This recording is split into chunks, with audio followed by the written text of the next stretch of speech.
자, 핵심 과제 12번째 문제입니다.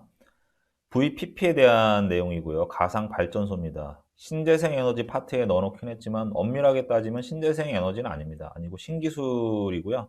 뭐 이거는 이제 여러 가지 분산형 전원들을 하나의 발전소처럼 운영하는 어떤 그 플랫폼 기반의 뭐 어떤 그 운전 기법 뭐 이렇게 설명을 드릴 수 있을 것 같습니다. 자, VPP는요. 자주 출제되지는 않았습니다. 또 앞으로도 자주 나오지는 않을 거예요. 많이 나오지는 않는데 그래도 2022년도에는 건축전기나 발송배전에서 한 번 정도는 나오지 않을까 그런 생각을 좀 하고 있고요. 특히 이제 발송배전은 이제 작년에 출제가 됐습니다. 비슷한 내용을 좀 물어봤죠. 물어봤는데 제가 누누이 말씀드리지만은 비슷하지만 이 안에 약간씩 틀린 부분이 있습니다. 예를 들어서 뭐 이런 부분들, 뭐 이런 것들 약간 틀리기 때문에 요게 이제 전기 안전에서 출제가 된 거거든요. 이 문제가 완전히 똑같진 않기 때문에 124회 때 출제가 됐다고 하더라도 125회, 126회, 127회 때도 충분히 출제될 수도 있다. 그렇기 때문에 공통 문제를 묶어놨고요. 특히 이제 건축전기 같은 경우에는 발송배전하고 전기 안전에서 나왔기 때문에 나오게 되면은 뭐 건축전기 쪽에서 출제될 확률이 조금 더 높다 이렇게 보고 있습니다. 자, 여기 이제 물어본 내용 같은 경우에는 이게 신개념이고 우리가 아직까지 뭐 현장에 적용되는 완벽한 기술이 아니기 때문에 너무 깊이 있게 들어갈 필요는 없고요. 또 이런 부분들이 어떤 소프트웨어적인 요소가 좀 많습니다. 많기 때문에 우리는 그런 정보통신이라든지 소프트웨어라든지 이런 쪽까지 깊이 들어가기에는 조금 힘듭니다. 기본적인 개념 정도만 파악을 하고 계시면 될 것 같습니다. 자, 뭐 간단하게 제가 이제 경향 분석에 대해서 말씀을 드렸고요. 자, 내용으로 좀 들어가겠습니다.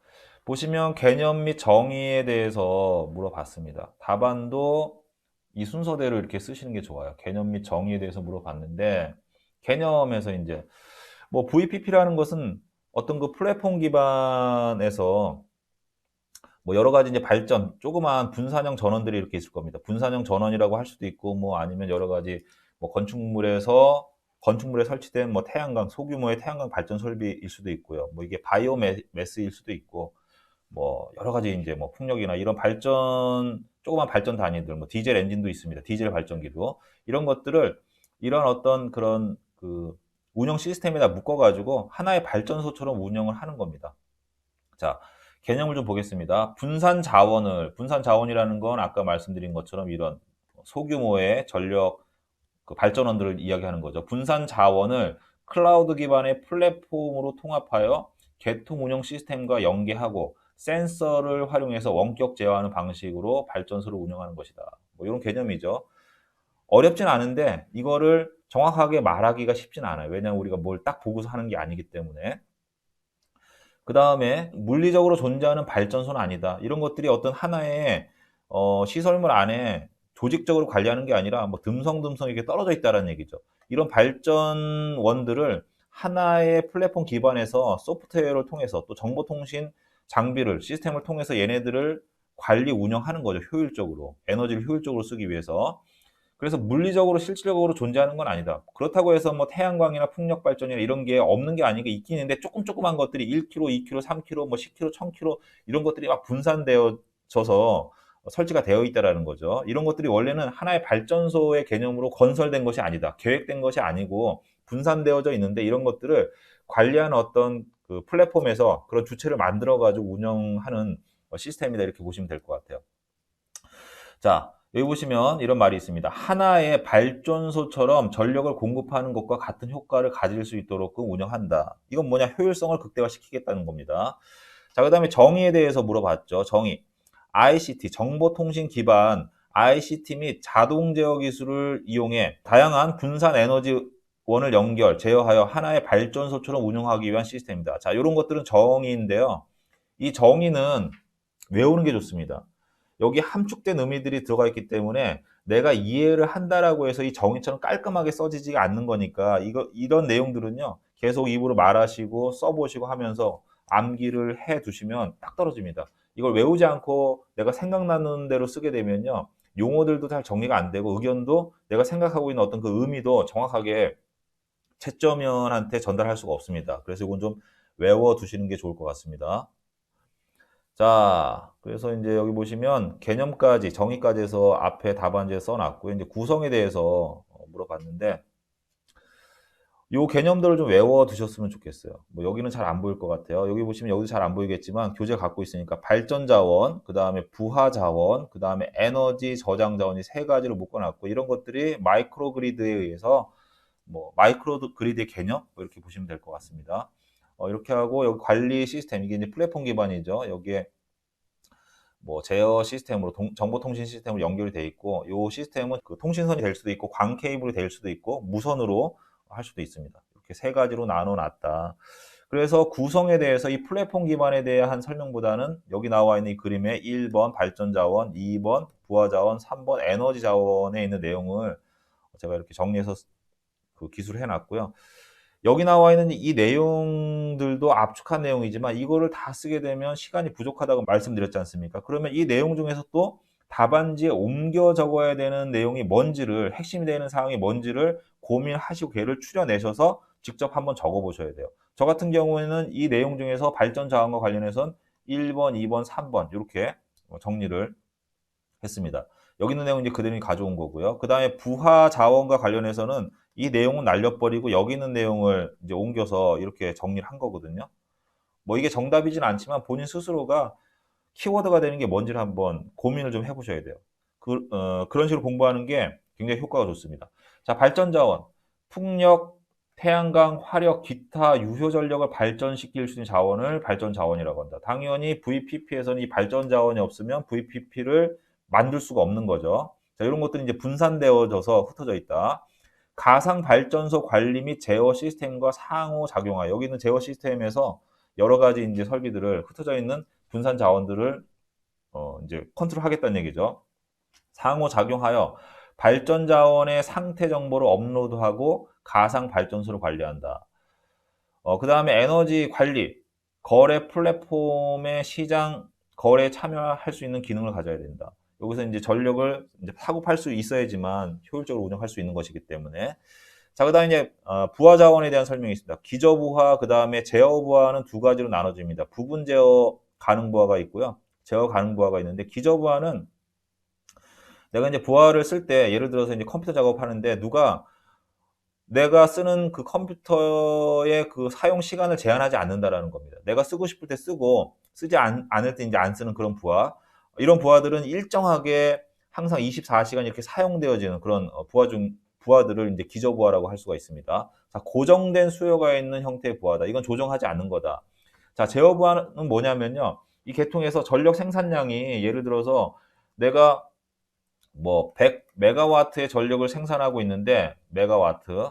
근데 부하 쪽에서 120메가와트를 쓰겠다라고 하면 발전 설비 용량 이상의 전력은 초과되는 전력은 우리가 공급을 못 해주지 않습니까? 20메가와트는 못 쓴단 말이에요. 이랬을 때 부분 제어 가능한 경우에는 어느 정도 내가 20메가와트를 다 제어하는 건 아니지만 5에서 10 정도는 탄력적으로 조정할 수 있는 부분적으로 제어 가능한 부하를 내가 못 쓰게끔 할 수 있는 그런 부하를 부분 제어 가능 부하라고 합니다. 제어 가능 부하 같은 경우에는 이제 내 의견하고 상관없이 전력을 쓰는 소비자의 의견하고는 상관없이 전력 공급자에서 이제 마음대로 조정할 수 있는 이런 부하를 제어 가능 부하라고 합니다. 자, 내용을 좀 보면요. 부분 제어 가능 부하는 개통 급전에 완전히 반응할 수는 없지만 어느 정도 제어 가능한 부하를 말한다.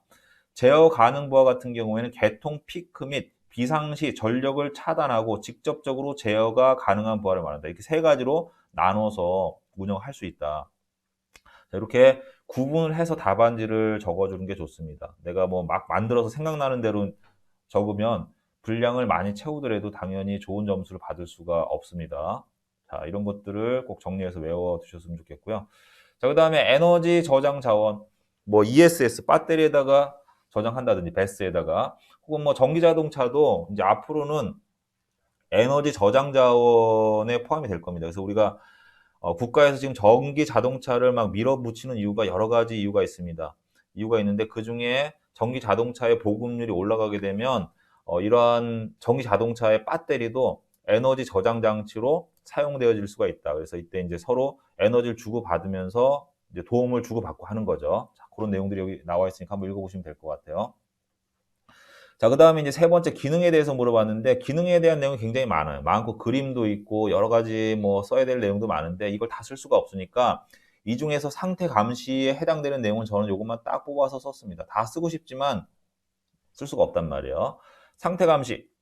다양한 부하와 분산 자원이 연계될 때 분산 자원 연계 장치는 데이터의 수집, 프로세싱, 그 다음에 제어 기능 등을 수행해야 된다. 뭐 당연한 얘기겠죠. 그 다음에 발전량을 예측해야 된다. 그 다음에 부하량도 예측할 수 있어야 된다. 뭐 이런 것들이 이제 기능에 해당이 되는 거죠. 발전 예측은 시간 단위에 따라 5에서 15분 단위의 초단기 예측과 1시간 단위의 단기 예측으로 나눠서 우리가 할 수가 있다. 그 다음에 데이터 분석 및 이러한 어떤 프로세싱을 해줘야 된다. 처리를 해줘야 된다. 이렇게 보시면 될 것 같아요. 그 다음에 부하 예측.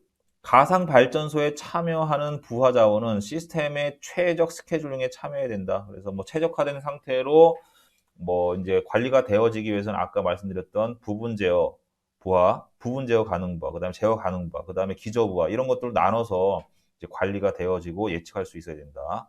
그다음에 부하 예측 시 고려 사항으로는 네 가지가 있습니다. 이런 것들은 암기를 해 두시는 게 좋고요. 요거에 대한 설명들은 다 있습니다. 근데 설명들은 그 교재에 보시면 다 되어 있는데 그거를 다 쓸 수가 없어요. 그러니까 이렇게 키워드만 딱 뽑아놨단 말이에요. 그러면 공부를 하시는 분들은 이 키워드만 뽑혀 있는 자료만 가지고 계시다고 하면 이게 뭔지를 이해하실 수가 없잖아요. 그렇기 때문에 정리된 요약된 자료만 가지고서는 좋은 성적을 내기가 어려운 거죠. 그래서 제가 정리해 놓은 자료도 보시고 또 참고문헌도 올려놨으니까 참고문헌 인터넷에 검색하시면 그 자료 무료로 다운받아서 보실 수가 있거든요. 그런 것들도 한번 시간 되실 때 읽어보시면 굉장히 좋습니다. 자, 그 다음에 이제 분산형 전원의 VPP 적용에 대해서 물어봤고요. 이러한 부분들은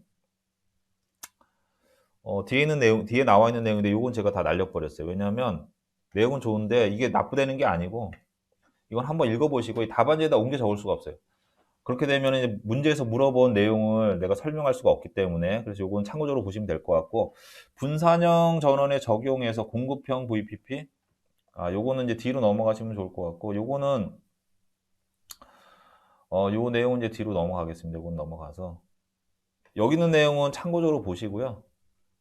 참고적으로 보시고 이제 두 번째 물어본 내용을 자 참고적으로 보시고 그러니까 여기는 이 부분이 필요가 없는 게 아니고 요건 보시고요. 요거 답안지 이제 활용할 수가 없으니까 이해를 돕기 위해서 제가 넣어 놓은 거고 답안지는 3페이지, 4페이지 안으로 쓰셔야 되니까 요건 넘어가시고 자, 여기 보시면 분산형 전원의 VPP에 대해서 물어봤죠. 이걸 이제 세 가지로 이렇게 나눠서 작성한 겁니다.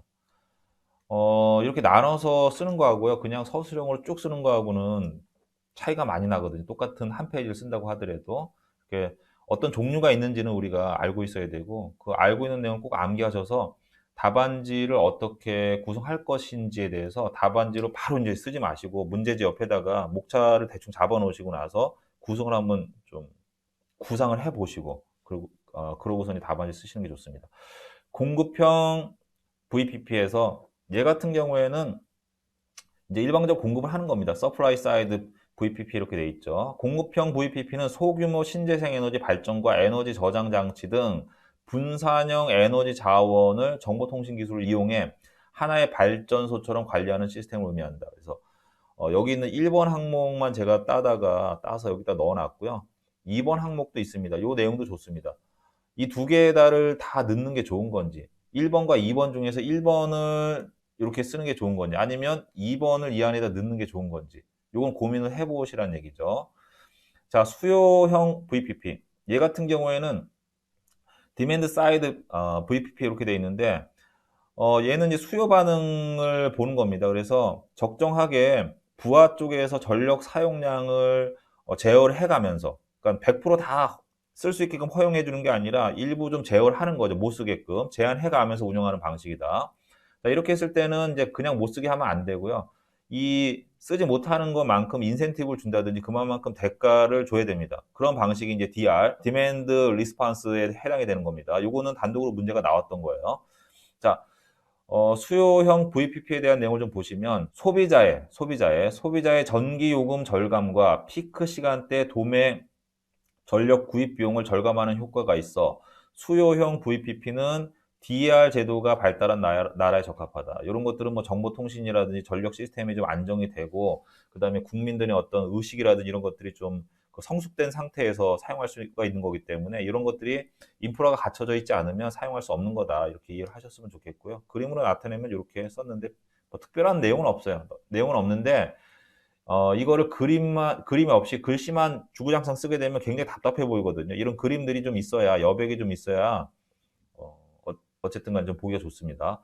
융합형은 공급형과 수요형을 복합한 형태라는 걸 아시겠죠? 문장에서 그 어떤 의미가 이제 나타나 있으니까.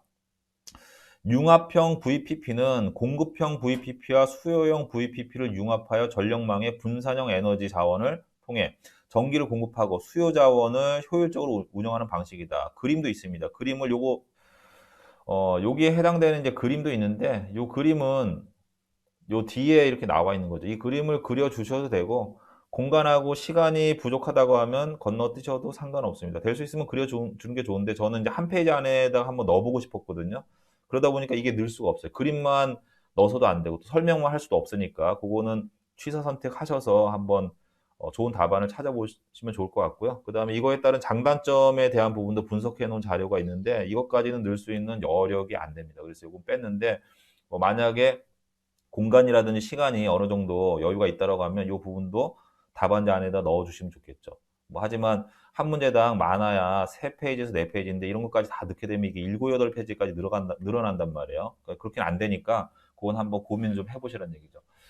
자, 이렇게 해서 VPP에 대한 내용을 설명을 드렸고요. VPP는 앞으로 뭐 한두 번씩은 계속 나올 겁니다. 1년에 한두 번씩은 나올 거기 때문에 요 개념을 좀 가져가시는 게 좋고, 또 이제 기술의 흐름에 대한 부분은 우리가 어느 정도 파악은 하고 계셔야 되거든요. 뭐 스마트 그리드라든지 뭐 신재생 에너지와 관련된 여러 가지 기술적인 요소들, 그다음에 VPP의 개념, 뭐 전기 자동차 이런 것들이 신경향에 해당이 되는 거기 때문에 뭐 전통적인 부분도 중요하고요. 전통적인 부분에 한 95%의 시간을 투자한다라고 하면 한 5% 정도는 뭐 신경향하고 뭐 기술 기준이나 이렇게 이제 뭔가 변화가 있는 부분이 있습니다. 이런 부분에 좀 시간 할애하셔서 관심을 가져주시는 게 좋습니다.